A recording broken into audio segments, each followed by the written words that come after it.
This week, we heard the news that The Guard has laid off its entire creative and production team. It's devastating news for those affected by this, and if you're starting to notice a trend here in esports, well, you're not wrong.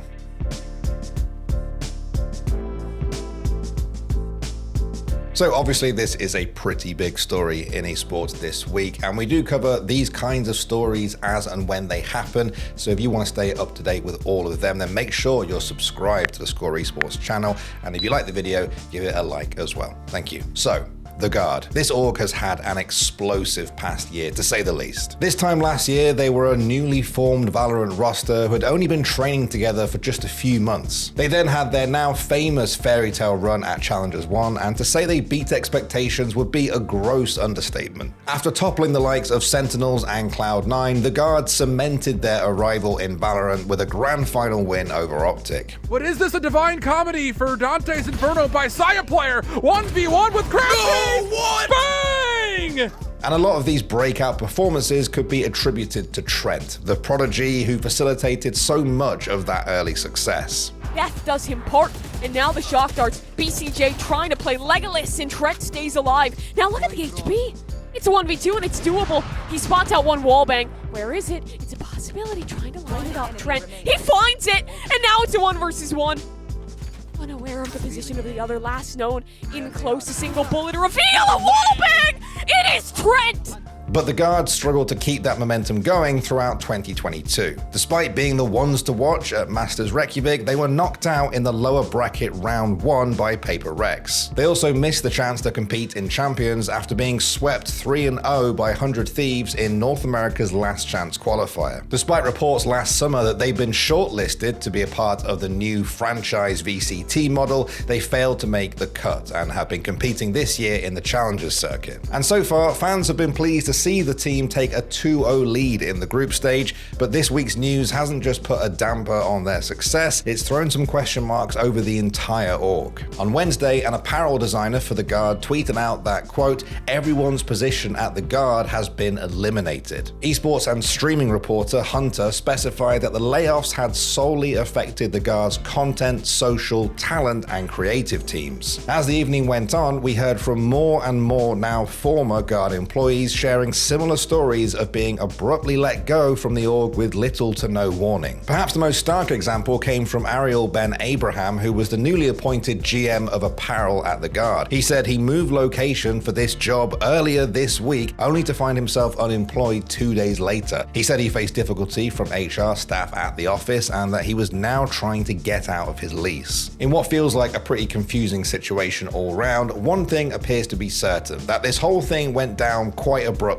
Graphic designer George Nowak told Esports GG that it was the exact opposite to when he lost his job at 100 Thieves. He said their HR team helped him find a new job by advising him on salary negotiations and wording replies to potential job offers. With the Guard, George said they were just eager to push people out of the door. Now at the moment, it does look like these layoffs have not affected the Guard's competitive teams, and this seemed to be confirmed on stream yesterday by one of their Apex Legends players, Ramboski. The Guard wants to move kind of out of the content side of things and focus more on competitive.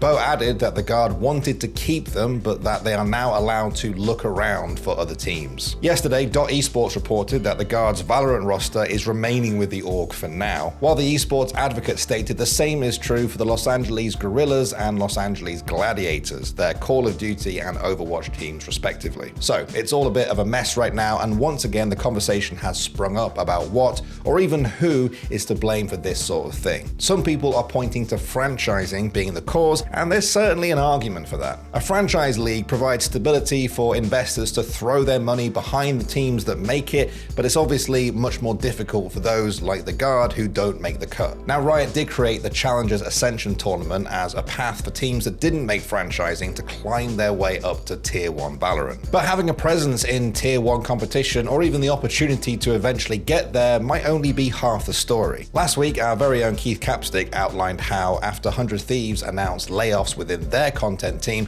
orgs are looking for revenue streams outside of competition altogether.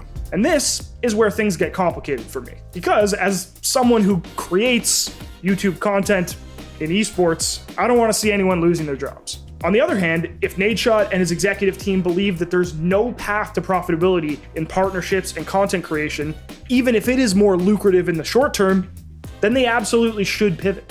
Because if they don't make the change, then eventually the whole company will lose their jobs. In the Guards case, there's naturally a lot of finger pointing going on. People feel a deep sense of empathy with these talented individuals who provide the interface with these kinds of orgs. You know these orgs through their content production. These people are the ones that create that gateway of interaction through their videos, graphics, and talent management. And so naturally, that empathy can morph into anger and a desire to know who is to blame. Some will pin this on the likes of Stan Kroenke, the billionaire owner of KSC, the company that owns the Guard among many other professional sports teams such as the Los Angeles Rams, the Denver Nuggets, and Arsenal Football Club. The feeling among some is that although yes, esports orgs are expensive and may take inordinate amounts of time and creative endeavors to make them even close to profitable, billionaires like Stan Kroenke are the exact kind of people who can fund that. He's worth $12.89 billion. It would literally cost $0.01 billion to keep the Guard going for 5 years.